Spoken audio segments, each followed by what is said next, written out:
anhum. Il relate que le messager d'Allah sallallahu alayhi wa sallam a dit, un jour, un homme dit, par Allah, Allah ne pardonnera jamais à un tel. Un jour, un qui était dans l'adoration d'Allah, c'était un dévot, il a dit d'un pécheur, quelqu'un qui était donc dans le péché, il a dit par Allah, Allah ne pardonnera jamais à un tel. Allah dit alors, qui est donc celui qui jure en mon nom et prétend que je ne pardonnerai jamais à un tel? Certes, je lui ai pardonné et j'ai annulé tes œuvres. Allah subhanahu wa ta'ala, par sa miséricorde, a pardonné aux pécheurs et il a anéanti les œuvres de cet homme qui était dans la piété. Certes, je lui ai pardonné et j'ai annulé tes œuvres. Et dans le hadith d'Abi Huraira, radiallahu anhu, il est dit que l'homme en question était un dévot, quelqu'un qui était investi dans l'adoration. Il a prononcé une parole, dit Abu Huraira, qui a ruiné sa vie sur terre et sa vie future. Et c'est rapporté par l'imam Muslim. Mes chers frères, mes chères sœurs, on vit une époque où les gens, ils vont parler sur autrui et ils vont se permettre de décider à la place d'Allah. Lui, jamais il va aller au paradis. Elle, impossible, elle va se repentir. Lui, c'est un mytho dans son repentir. Il ment. Elle, c'est une hypocrite, c'est connu. Tu crois vraiment elle va aller au paradis? Le danger de ces paroles, c'est que tu as décidé à la place d'Allah. Je ne sais pas si on réalise. Qu'est-ce que tu en sais qu'Allah va pardonner ou ne va pas pardonner à un tel? Ça se trouve, demain, il va se repentir, il sera 1000 fois mieux que toi. Et que toi, tu vas avoir la pire des fins. Dans ce hadith, on a pas mal de leçons. La première, c'est qu'il n'est pas permis à un musulman, même en rigolant, de dire à son frère, toi, mais c'est clair et net, tu vas aller en enfer. Toi, tu vas aller en enfer en fusée, en F-16. Et comme ça, des petites blagues à droite, à gauche. Parfois, ils le disent pour rire, et des fois, c'est sérieux. Ça, c'est interdit en islam. Ce que tu as fait, c'est gravissime. T'es qui, toi, pour décider de qui va aller au paradis, qui va aller en enfer? Et ça, c'est une musiba qui s'est répandue énormément ces derniers temps, surtout dans les réseaux sociaux. Chacun commence à parler du sort d'un tel et d'une telle. Ça y est, c'est lui qui donne les entrées, qui distribue les entrées au paradis et en enfer. Craignez Allah. Craignez Allah. Réveillez-vous. Nous n'avons pas le droit de dire qu'un tel sera au paradis ou un tel sera en enfer, sauf si on a un texte de notre bien-aimé Muhammad alayhi salatu wassalam. Le prophète sallallahu alayhi wa sallam n'a-t-il pas dit qu'Abou Bakr sera au paradis? Oui ou non? Eh bien, Abou Bakr sera au paradis. Ça, on l'affirme. Pourquoi? On a un texte authentique où le prophète sallallahu alayhi wa sallam a dit Abou Bakr sera au paradis. Khadija radiyallahu anha sera au paradis. Aïcha sera au paradis. Omar, Othman, Ali, Abdurrahman ibn Auf, Saad ibn Abi Waqqas, et j'en passe. On a des textes du prophète sallallahu alayhi wa sallam qui stipule qu'un tel sera au paradis ou qu'un tel sera en enfer. Khalas. Amr ibn Luhay, il sera en enfer. On a un texte. Abu Talib, pareil.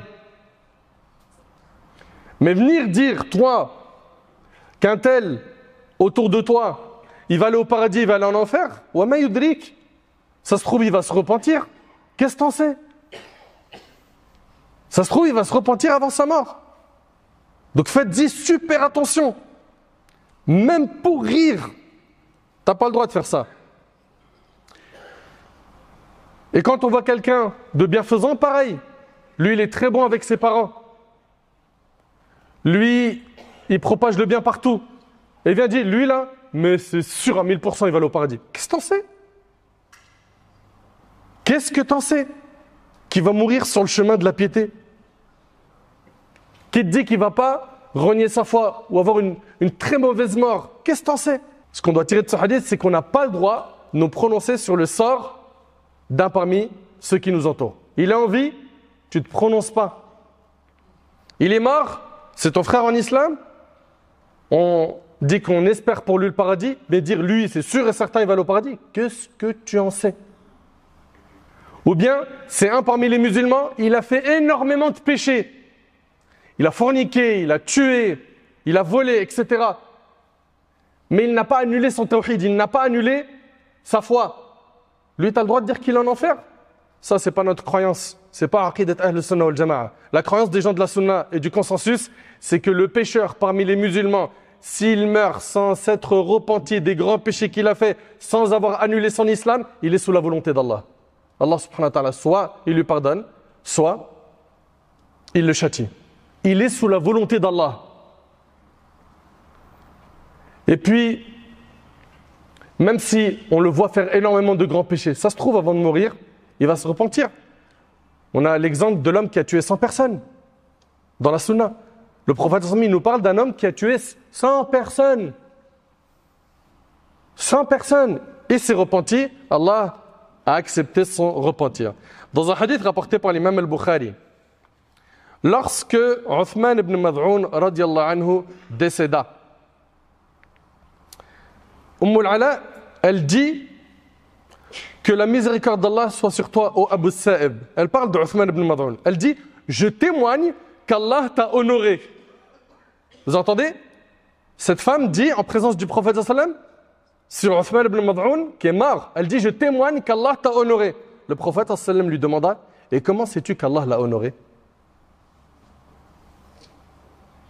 Comment sais-tu qu'Allah l'a honoré? Elle répondit, je ne sais pas, que ma mère et mon père soient sacrifiés pour toi, ô messager d'Allah. Puis le prophète sallam a dit, par Allah, Uthman vient de goûter à la mort, il vient de goûter à la certitude. Et j'espère du bien pour lui. Par Allah, je ne sais pas, moi, le messager d'Allah, ce qu'on va lui faire. Voilà. Même le prophète sallam, ici, il n'a pas reçu de wahi min Allah sur quelqu'un, il ne se prononce pas. Il n'a pas reçu de révélation de la part d'Allah sur une personne, il ne dit pas lui va aller au paradis ou en enfer. Par Allah, je ne sais pas, moi le messager d'Allah, ce qu'on va lui faire. al-Ala répondit, par Allah, après lui, je ne me prononcerai jamais sur l'intégrité d'une personne. Mais cela me chagrina. Puis elle dit, pendant que je dormais, je vis que Uthman, donc Uthman ibn Mad'un, avait une source qui laissait couler de l'eau. Je suis donc allé voir le messager d'Allah et il me dit, ce sont ses œuvres et c'est rapporté par le Bukhari.